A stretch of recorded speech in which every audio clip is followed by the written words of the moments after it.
We have been watching the video coming out of Gaza. Officials at the United Nations reacting to the chaos that broke out at an aid distribution site in Gaza run by a U.S.-backed group on Tuesday. And frankly, these these images are heartbreaking to say the least. Thousands of desperate Palestinians rushed to receive food supplies. Crowds tore down some of the fencing and appeared to climb over barriers. Israeli troops fired warning shots into the air, and the U.S. contractors overseeing the site briefly withdrew. The aid distribution came up at a Tuesday State Department briefing. The real story here, the story is that aid and food is moving into Gaza at a massive scale at this point, when you're looking at 8,000 food boxes. The distribution site is run by the Gaza Humanitarian Foundation. Its aid plan has drawn criticism from the United Nations. The GHF acknowledged Tuesday's incident, but State Department spokesperson Tammy Bruce appeared to sidestep the issue. I'm not going to address either gossip or complaints or people who knew or weren't included or would do it a different way or who's shooting at whom. I'm Reed Binion reporting.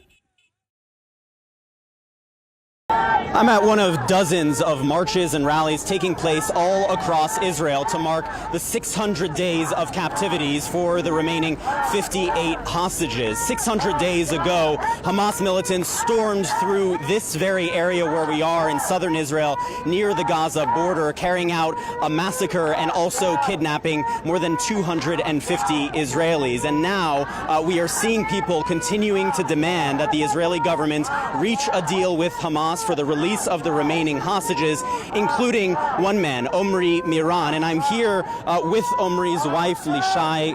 Lishai, your husband has been gone for 600 days now. Yeah. What is your message on this day?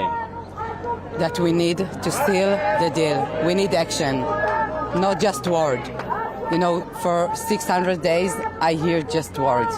Omri is not here, and there is 58 hostages over there. They need to be home. They need to finish this war, and we need to bring them back. And I really, really hope that Omri and all others know that we're doing everything that we can against Hamas, and to do everything that we can here in Israel and around the world to bring them back. The simple answer, when. So we can imagine what it means for our young daughters that really miss their father. Hopefully their father comes home soon. And Lishai is one of so many families who are raising their voices today, calling for a deal, calling for the hostages to come home on this 600th day since Hamas's October 7th attack. Jeremy Diamond, CNN, along the border with Gaza. Chaotic scenes at a newly opened aid distribution site in southern Gaza. Thousands of Palestinians desperate for food overrunning this newly opened site, even prompting the withdrawal of the American security contractors who were manning this site. You can see in videos from the scene as crowds of Palestinians go over some of the barriers, break down the fences, all in a bid to grab some of the last remaining food parcels at this newly opened location. This marks the first full day of operations for the controversial Gaza Humanitarian Foundation, which is a U.S. and Israeli-approved aid mechanism for getting aid into Gaza in a way that Israeli authorities will accept. Its only existence is because Israeli authorities won't let aid into Gaza via the traditional humanitarian aid channels, accusing Hamas of stealing the aid.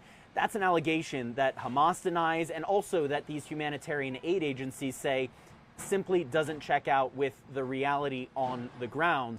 But nonetheless, this Gaza Humanitarian Foundation is beginning to ramp up. In fact, they say that they have control of this site once again, and they plan to resume operations at that very same site on Wednesday. But major questions still remain about their ability to actually alleviate what is a clear hunger crisis in the Gaza Strip. In fact, even after 1 week of Israel allowing limited quantities of aid into Gaza in order to alleviate some of the pressure before this new mechanism gets into place, we are seeing these scenes of chaos at this newly established site that show that hunger still grips so much of Gaza's population.